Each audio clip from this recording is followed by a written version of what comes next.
Assalamualaikum warahmatullahi taala wabarakatuh. Selamat sejahtera. Salam reformasi, salam perjuangan.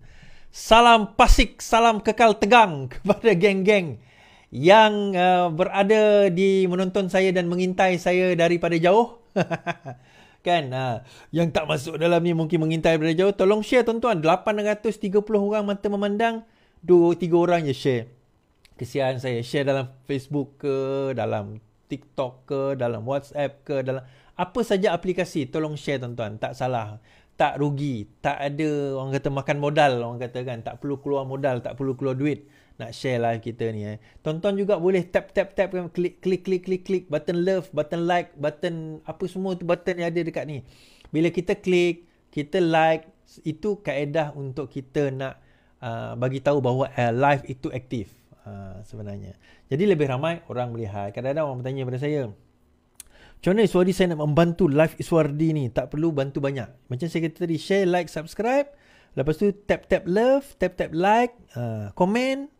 Kan? Komen-komen yang baik, yang membina. Kalau komen-komen yang tak baik, yang membina pun silakanlah. Dosa tanggung sendiri. Saya tak tanggung dosa orang kan. So masing-masing punya hal lah. Kan? Sila pertimbangkan untuk tekan butang subscribe, like, komen dan share. Serta aktifkan lonceng notifikasi anda agar tidak ketinggalan dengan video-video terbaru dari channel ini. Okey. Kan tadi saya nak cerita pasal Felda kan?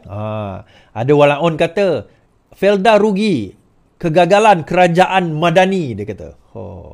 Okey, saya baca. Felda rugi 1 bilion audit negara. Lembaga Kemajuan Tanah Felda menghadapi isu berterusan berdasarkan tahap keberhutangan dan kebergantungan agensi itu kepada bantuan kerajaan sama ada dalam bentuk geran, pinjaman atau jaminan. Ketua Audit Negara Wan Suraya Wan Razi berkata Felda mengalami kerugian bersih berjumlah 1.005 bilion. Menurut Wan Suraya, Felda juga didapati mempunyai kedudukan tunai dan kesertaan tunai yang rendah berbanding dengan nilai ataupun nilai 0.80 bilion berakhir 31 Disember 2022. Geran kerajaan yang diterima oleh Felda pada tahun 2022 berjumlah 0.214 bilion, 214 juta. 2021 0.342 bilion. Felda bergantung kepada bantuan keuangan kerajaan persekutuan untuk menampung operasi dan liability. Felda mempunyai komitmen yang tinggi untuk melunaskan pembiayaan diterima hingga tempoh pantang. Felda memperoleh pinjaman daripada institusi kewangan berjumlah 7.973 bilion dan kerajaan persekutuan 0.686 bilion. Perkara itu dinyatakan dalam audit report negara, dalam kelaporan Ketua Audit Negara mengenai penyata keuangan agensi persekutuan tahun 2022. Jadi penyata itu Disember 2022 bermakna dia adalah untuk akaun tahun 2022, pinjaman 2021, 2022. Tapi sebab di 31 Disember 2022, maka dia untuk 2022. Jadi 2022 siapa yang memerintah tuan-tuan? Terima kasih. Sementara itu menurut Wan Suraya, Felda mempunyai komitmen bayar baik, kemudahan pembiayaan tawaruk kepada sebuah syarikat menteri keuangan di Perbadan berjumlah 50 juta bagi tempoh 5 tahun bermula 2024. Baki bayaran berjumlah 2.59 bilion perlu dibuat mengikut jadual dalam tempoh 15 tahun mulai tahun 2029. Okay, now, daripada sini tuan-tuan, why is this important?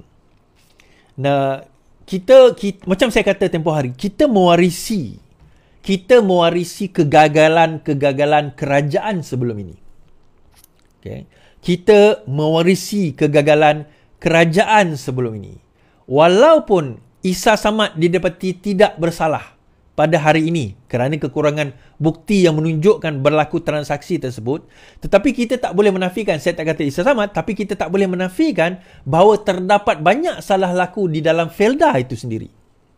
Felda ini sebelum ini dijadikan cash cow untuk nak sakau. Dan daripada pelbagai pihak sebenarnya. Daripada pelbagai pihak. Jadi ini menjadi satu bebanan kepada negara kita, 1 bilion. So sekarang ini kita tak boleh nak tinggalkan, kita tak boleh nak buang, kita tak boleh nak hapuskan saja syarikat ini walaupun dia mengalami kerugian. So siapa yang nak kena tanggung tuan-tuan? Siapa nak kena selesaikan masalah ini? So akhirnya yang kena selesaikan masalah ini adalah kerajaan Madani. Kerajaan Anwar Ibrahim nak kena selesaikan masalah ini.